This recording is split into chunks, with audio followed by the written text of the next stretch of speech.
आज सबसे बड़ा महत्वपूर्ण दिन है। एक युग को निर्माण करने के लिए 20 साल का जो मेहनत और इंतजार का समय को आज हम देख रहे हैं। 20 साल पहले जो मन में जो सपना था, जो विचारधारा हमने प्रभु की कृपा से प्राप्त हुए थे, 20 साल पहले हमने सोचे थे ऐसे दिन एक आएगा जिस दिन 2025 बनेगा, फिर 2025 में विश्व युद्ध का शुरुआत, फिर भारत पाकिस्तान चाइना के साथ ये एक समय आएगा और भारत की पाकिस्तान के साथ वार होगा और it will convert to world war. क्योंकि मैं 20 साल पहले इसको सोचा था, आज नहीं। और आज वही दिन जिस 7, 17, 27 का बात विचारधारा हुआ था, उस विचारधारा पूर्ण सत्यता के साथ आज संसार के भक्तों के सामने एक हिमालय का पवित्र आध्यात्मिक पहाड़ियां बन के आया है। जिस धारा को, जिस क्षेत्र को, जिस तत्व को, जिस विचारधारा को हम भी सम्मान करते हैं और सभी भक्तों का जो इंतजार था, सच में मालिक का सत्य होगा। भक्त के मन में ये विचार था। कोई कोई भक्त तो बोलते थे देखो हम तो हैं, आगे क्या होगा पता नहीं, पंडित जी तो बोलते हैं। कुछ भक्त भी हमारे साथ जुड़े हुए भक्त बोलते नहीं अभी कुछ नहीं होगा, ये आगे भी कुछ नहीं होगा। ऐसे कई लोग बोल के गए थे, फिर आप भी बोल रहे हैं। पर जगन्नाथ जी का ये पूर्ण कृपा और नित्य पंच सखाओं का जो पवित्र वाणी और जगन्नाथ जी का कृपा जो है, जिस वाणी का प्रचार हमने किया था उस वाणी सत्य हो गया। संख्या 7 वो भी सत्य हो गया। कुछ दिन पहले मैंने 2 दिन पहले मैंने विचार किया था स्पीकिंग ट्री में और धर्म ज्ञान चैनल में, वही विचारधारा। उन्होंने बोले वार होगा, मैं बोला होगा, उसमें कोई संदेह नहीं है, पर गोविंद की कृपा से सब होगा। उड़िए युद्धटी है आदेश देवेटी माधव, माधव के बिना इच्छा से कुछ नहीं होगा। तो इसीलिए सत्य आनंद माधव नाम भजन करो। आप पीछे हटने की बात नहीं है। धर्म युद्ध लड़ाई होगा, हमको भी लड़ाई करना पड़ेगा, सभी भक्तों को भी लड़ाई करना पड़ेगा। तो इसलिए आप लोग मजबूत सनातनी होके खड़ा हुई। विश्व में और भारत में जो सनातनी है, वो सनातनी का एक विजय दिवस आज है। और इसी विचारधारा से सारा विश्व में भक्तों का एकत्रीकरण होगा और सारा विश्व सनातन की ओर जाएगा। ये समय का प्रमाण आधा शिला आज से पड़ गया। तो इसीलिए आप समय, जो लोग बोल रहे थे कलियुग का अंत नहीं हुआ है, उन्हीं लोगों को पूछिए क्या कलियुग का अंत का ये महासमर का पहला चरण नहीं है। और आगे भी बताता हूं, परमाणु युद्ध, धर्म संस्थापना, भक्तों का उद्धार और एक ही तत्व त्रिकाल संध्या, उसका सिवा और कोई तत्व नहीं है। जो भक्त लोग त्रिकाल संध्या करेंगे उन्हीं लोगों को ये भव सागर से पारी मिलेगा और सत्ययुग को जाएंगे। हर घर में भागवत पढ़े, त्रिकाल संध्या करें, आने वाले आपस से सुरक्षा मिलेगा। ये तो शुरुआत है।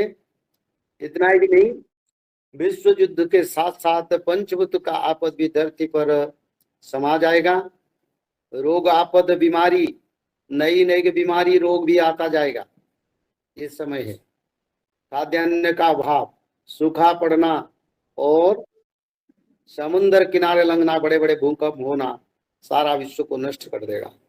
सारा विश्व में जितने भक्त है, जो लोग धर्म की ओर आएंगे वो लोग बचेंगे।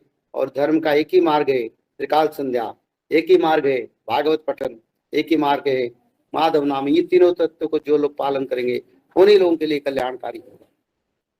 तो इसलिए आज के महत्वपूर्ण दिन है, सत्ययुग का कार्यक्रम के लिए ये महत्वपूर्ण है। और आप सभी भक्तों को मैं साधुवाद ज्ञापन करता हूँ। बीच में बहुत निंदा मिला, अपवाद मिला, फिर आज मैं आनंद के साथ आप लोगों के सामने आया हूँ ताकि धर्म का रक्षा और धर्म का सनातन का उत्थान के लिए समय आ गया। बस उतना समझो, त्रिकाल संध्या करो। बिना त्रिकाल संध्या में सत्ययुग हम नहीं जा पाएंगे। तो त्रिकाल संध्या करो, भागवत पढ़ो। और जो लोग चाहते हैं कल के अवतार का जो पुस्तक है, एक प्रथम खंड द्वितीय खंड, उस पुस्तक को पढ़ो, उसमें सब कुछ रचना है। और जो भी लिखा है वो पूर्ण सत्य के साथ प्रमाण हुआ है, आगे भी होगा, इसमें कोई संदेह नहीं। द्वितीय पुस्तक में भी मैंने यही लिखा है, 25, 26, 27 में विश्व युद्ध का शुरुआत हो जाएगा। बस समय बहुत धर्म की ओर जा रहा है। आगे बृहस्पति जी का अतिचारी गति में 16 तारीख के समय में मैंने 2018 में अतिचारी गति का बात किया था, 2020 में किया था, 2022 में किया था, 2023 में किया था, 26 में किया था अतिचारी गति के बारे में। वो भी आ रहे हैं और वो बढ़ेगा तो सृष्टि पर कोई पाप करने वाले लोग टिक नहीं पाएंगे। मांस मछली मदिरा मंस छोड़ो, धर्म शास्त्र भागवत पढ़ो और त्रिकाल संध्या करो, माधव नाम भजन करो।